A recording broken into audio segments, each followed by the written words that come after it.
नमस्कार दोस्तों।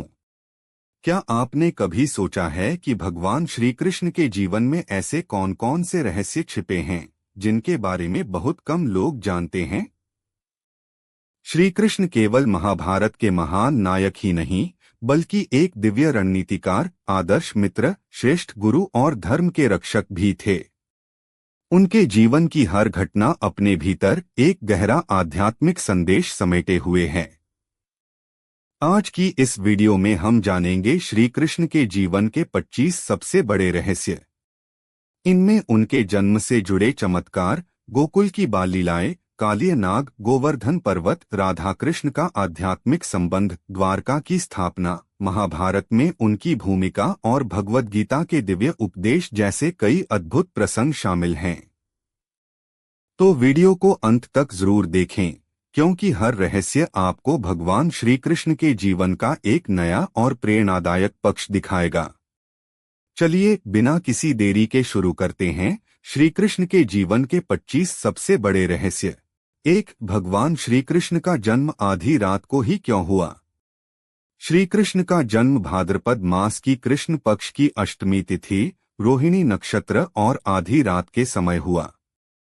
हिंदू धर्म में यह समय अंधकार पर प्रकाश और अधर्म पर धर्म की विजय का प्रतीक माना जाता है।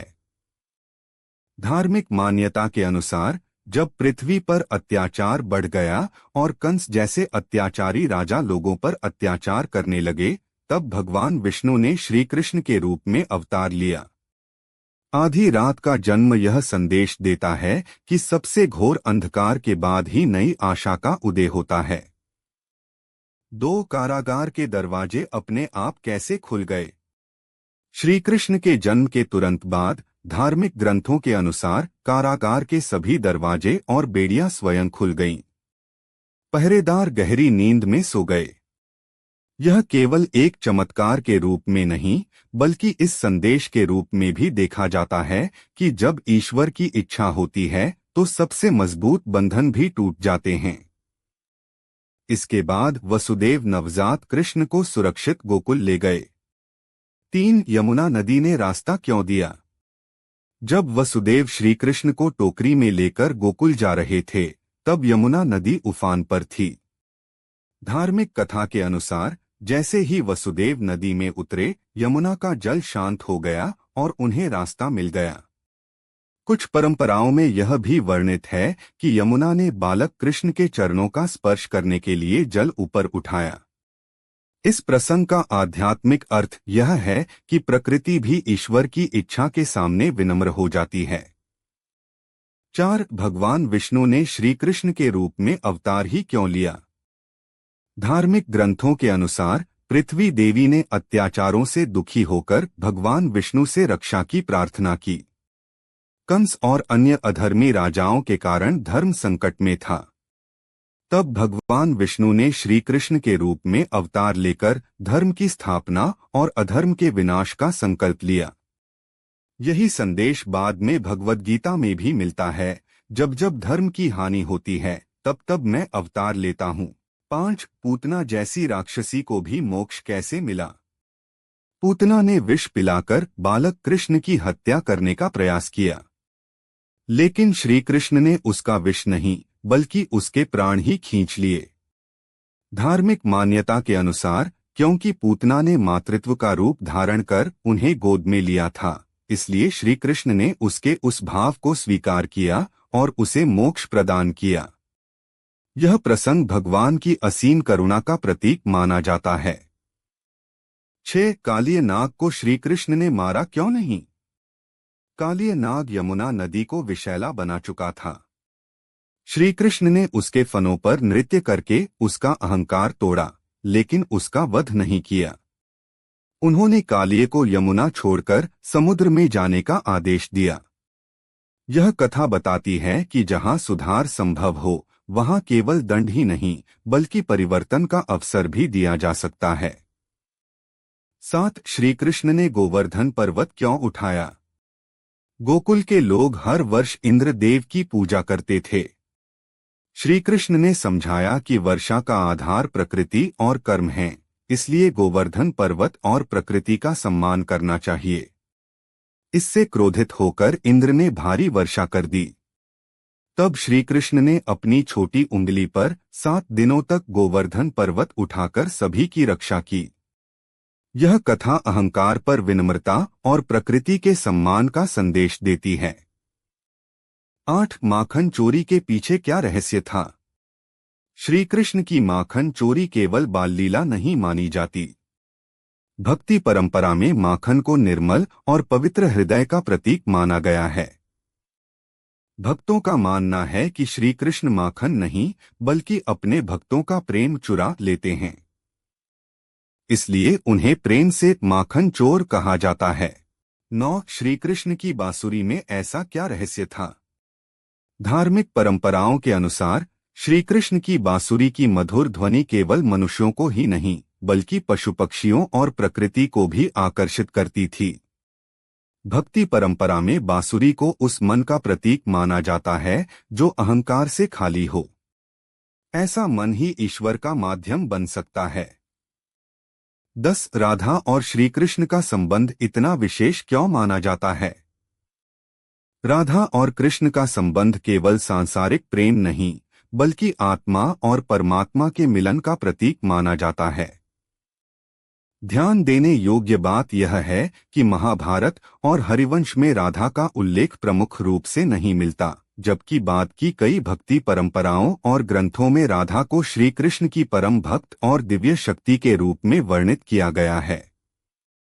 इसलिए इस विषय को बताते समय यह स्पष्ट करना उचित होगा कि राधा से जुड़ी कई कथाएं विभिन्न धार्मिक परंपराओं में विकसित हुई हैं।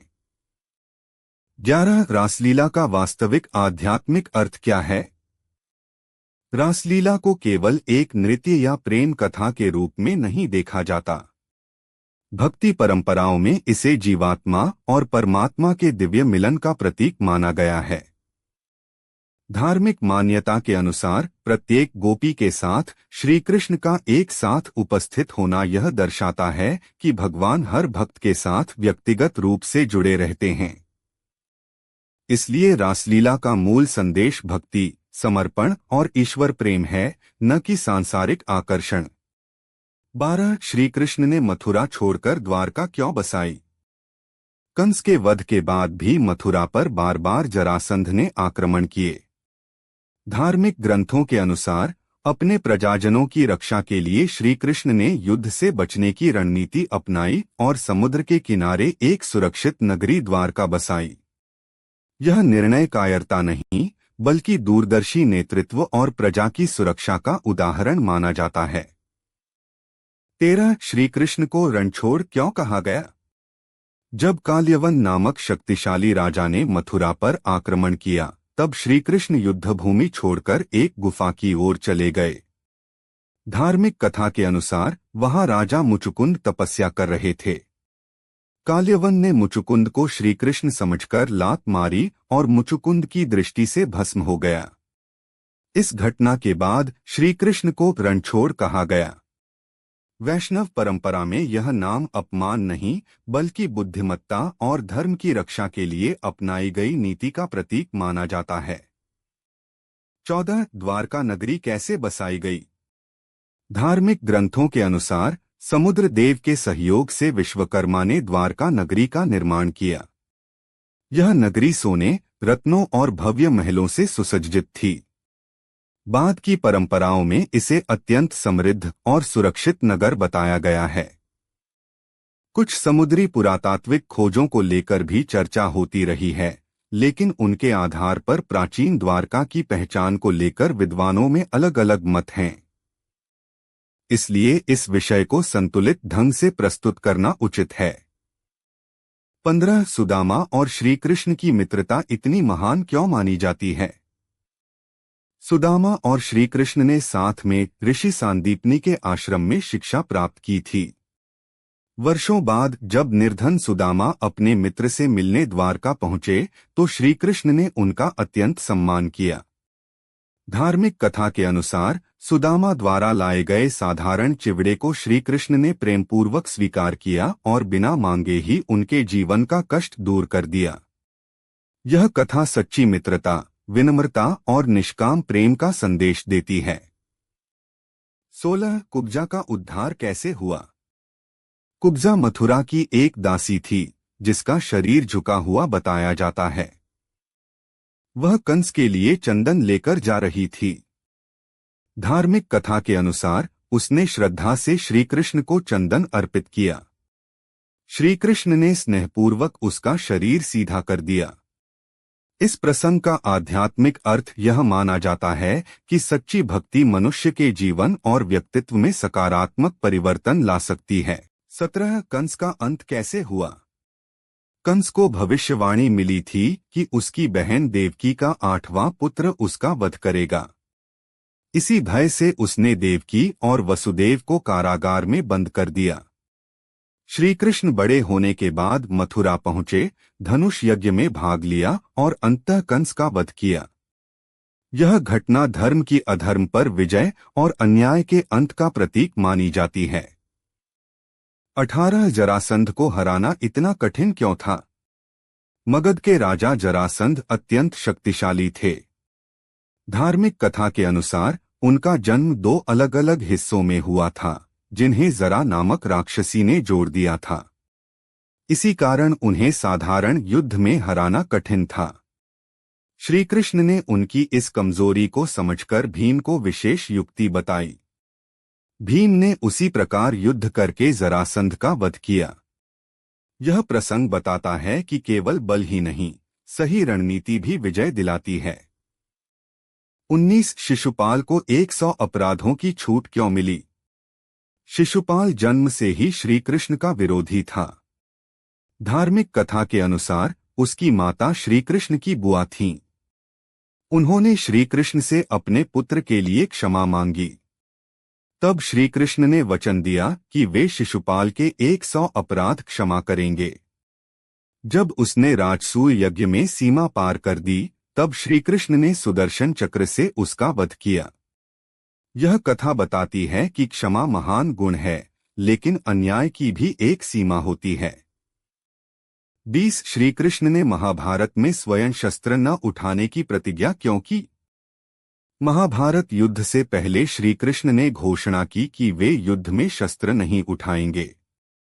एक पक्ष को उन्होंने अपनी विशाल नारायणी सेना दी और दूसरे पक्ष को स्वयं, लेकिन बिना शस्त्र के। अर्जुन ने श्री कृष्ण को चुना। इस प्रकार श्री कृष्ण अर्जुन के सारथी बने और धर्म की स्थापना में मार्गदर्शक की भूमिका निभाई। यह प्रसंग सिखाता है कि सही मार्गदर्शन और ज्ञान कई बार शस्त्रों से भी अधिक प्रभावशाली होते हैं। 21 श्री कृष्ण ने अर्जुन को भगवद गीता का उपदेश युद्धभूमि में ही क्यों दिया। जब महाभारत का युद्ध शुरू होने वाला था, तब अर्जुन अपने ही गुरुजनों, रिश्तेदारों और मित्रों को सामने देखकर मोह और दुख में डूब गए।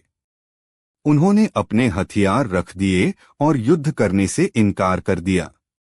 तब श्री कृष्ण ने कुरुक्षेत्र की युद्धभूमि में उन्हें भगवद गीता का दिव्य उपदेश दिया। गीता में उन्होंने कर्मयोग, ज्ञानयोग और भक्ति योग का महत्व समझाया तथा अर्जुन को धर्म के मार्ग पर चलने की प्रेरणा दी। यह प्रसंग बताता है कि जीवन के सबसे कठिन निर्णयों में सही ज्ञान ही सबसे बड़ा मार्गदर्शक होता है। 22 श्री कृष्ण ने अपना विराट रूप क्यों दिखाया। अर्जुन के मन में यह जिज्ञासा हुई कि उनके सारथी वास्तव में कौन हैं। तब श्री कृष्ण ने उन्हें दिव्य दृष्टि प्रदान की और अपना विश्वरूप, विराट रूप दिखाया। धार्मिक ग्रंथों के अनुसार उस रूप में अनगिनत मुख, नेत्र, देवता, लोक और संपूर्ण ब्रह्मांड समाहित दिखाई दिया। यह दृश्य इतना दिव्य था कि अर्जुन आश्चर्य और श्रद्धा से भर गए। इस प्रसंग का संदेश है कि ईश्वर की शक्ति मानव की सामान्य दृष्टि से कहीं अधिक व्यापक है। 23 श्री कृष्ण ने शांति दूत बनकर हस्तिनापुर जाने का प्रयास क्यों किया। महाभारत युद्ध से पहले श्री कृष्ण ने अंतिम बार युद्ध टालने का प्रयास किया। वे पांडवों की ओर से शांति दूत बनकर हस्तिनापुर पहुंचे और दुर्योधन से केवल 5 गांव देने का प्रस्ताव रखा, लेकिन दुर्योधन ने इसे भी अस्वीकार कर दिया।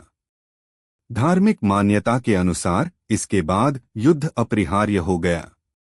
यह प्रसंग सिखाता है कि धर्म के लिए संघर्ष करने से पहले शांति का हर संभव प्रयास करना चाहिए। 24 श्री कृष्ण ने भीष्म के सामने अपनी प्रतिज्ञा तोड़ने का प्रयास क्यों किया? महाभारत युद्ध के दौरान भीष्म पितामह के पराक्रम से पांडव सेना को भारी हानि हो रही थी। अर्जुन पूरी शक्ति से युद्ध नहीं कर पा रहे थे। तब श्री कृष्ण क्रोधित होकर रथ से उतर पड़े और रथ का पहिया उठाकर भीष्म की ओर दौड़े। भीष्म ने प्रसन्न होकर उन्हें प्रणाम किया। अंततः अर्जुन के अनुरोध पर श्री कृष्ण शांत हुए। यह घटना दर्शाती है कि भगवान अपने भक्तों की रक्षा के लिए स्वयं भी अपनी प्रतिज्ञा तोड़ने को तैयार हो जाते हैं। 25 श्री कृष्ण ने अभिमन्यु को चक्रव्यूह में जाने से क्यों नहीं रोका? अभिमन्यु चक्रव्यूह में प्रवेश करना जानते थे, लेकिन उससे बाहर निकलने की पूरी विधि नहीं जानते थे। उस समय श्री कृष्ण युद्धभूमि के दूसरे मोर्चे पर थे और अर्जुन भी वहां उपस्थित नहीं थे। धार्मिक कथा के अनुसार अभिमन्यु ने वीरता से युद्ध किया और अंत तक धर्म के लिए लड़ते रहे। यह प्रसंग त्याग, साहस और कर्तव्य पालन का प्रतीक माना जाता है। तो दोस्तों, आज आपने भगवान श्री कृष्ण के जीवन के 25 सबसे बड़े रहस्यों के बारे में जाना। आशा है कि इस वीडियो से आपको नई जानकारी और आध्यात्मिक प्रेरणा मिली होगी। अगर आपको यह वीडियो पसंद आई हो तो इसे लाइक करें, अपने दोस्तों और परिवार के साथ शेयर करें और चैनल को सब्सक्राइब करके बेल आइकन जरूर दबाएं, ताकि ऐसी ही ज्ञानवर्धक और भक्तिमय वीडियो सबसे पहले आप तक पहुंचती रहें। आपको इन 25 रहस्यों में सबसे अद्भुत रहस्य कौन सा लगा? हमें कमेंट करके जरूर बताइए। फिर मिलेंगे एक नई और रोचक वीडियो के साथ। राधे राधे। जय श्री कृष्ण।